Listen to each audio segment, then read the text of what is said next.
এই অনুষ্ঠানের দিকে এই সর্বশেষ আমাদের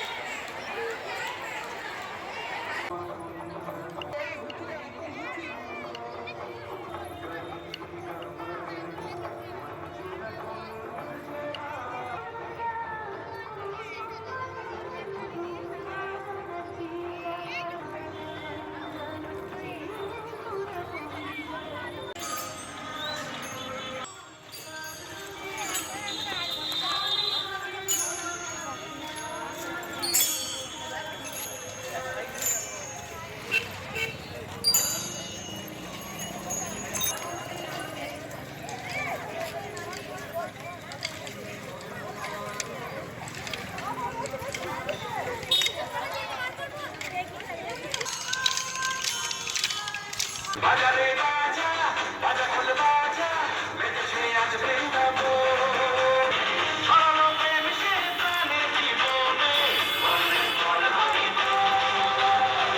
আমাদের এই বসন্ত উৎসব আমরা এবারে দ্বিতীয় বছর পালন করছি। তো প্রথমত জানিয়ে রাখি, আমাদের Joydev green star cultural society একটা দীর্ঘদিনের সংস্থা। 2013 থেকে আমরা পথ চলা শুরু করেছি এবং প্রত্যেক বছর এই মঞ্চে আমরা স্বাধীনতা দিবসে একটা অনুষ্ঠান করি এবং গত বছর থেকে আমরা এই বসন্ত উৎসবটা শুরু করেছি আমাদের জয়দেবের বুকে। এই অনুষ্ঠানটা মূলত আজকে যেহেতু দোল উৎসব, আমাদের জয়দেব একটা ধর্মীয় জায়গা এবং ধর্মীয় এবং কেন্দ্র আমাদের যে বসন্ত প্রাকৃতিক যে বিষয়, সেই দুটোকে আমরা একসঙ্গে মিক্সড করে অনুষ্ঠানটা করছি। মন্দির প্রাঙ্গণে কিছুক্ষণ আগে নাচের প্রোগ্রাম হয়েছে, সেখানে রাধা মাধবের গানের ওপর সেখানে কিছু নৃত্য অনুষ্ঠান হয়েছে এবং তারপরে এই মঞ্চে আমাদের রবীন্দ্র ভাবনায় যে বসন্ত উৎসব, সেই দুটোকে আমরা একসঙ্গে মিলিয়ে মিশিয়ে একাকার করেছি রঙের উৎসবে।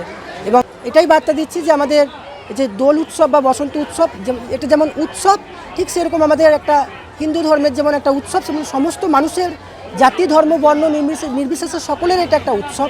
এই অনুষ্ঠানে সকলকে আমরা আহ্বান করেছি অংশগ্রহণ করার জন্য। ভূমিকা খুব ভালো, প্রশাসনের পক্ষ থেকে আমাদের ইলামবাজার থানাতে একটা মিটিং করা হয়েছিল কয়েকদিন আগে, সেখানে আমি উপস্থিত ছিলাম।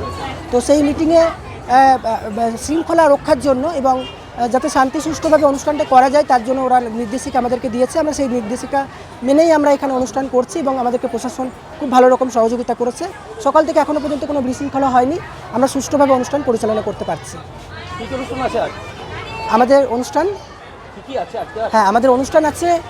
সকাল থেকে আমাদের মন্দিরে অনুষ্ঠান হলো, একটা প্রসেশন ছিল, সুন্দর একটা র্যালি ছিল, র্যালিটা প্রথমে হলো, তারপর মন্দির প্রাঙ্গণে অনুষ্ঠান হলো এবং এখন মঞ্চে অনুষ্ঠান হচ্ছে। এই মঞ্চে অনুষ্ঠানের পরে আমাদের সন্ধ্যাবেলায় আমাদের কিছু গানের অনুষ্ঠান আছে এবং তার সঙ্গে আমাদের সংস্থার এক্সামে কিছু সার্টিফিকেট বিতরণ করা হয়, সেটা করা হবে স্টুডেন্টদেরকে। এবং তারপর একটা নৃত্যনাট্য আছে, রবীন্দ্র নৃত্যনাট্য, যেটার নাম হচ্ছে চিত্রাঙ্গদা।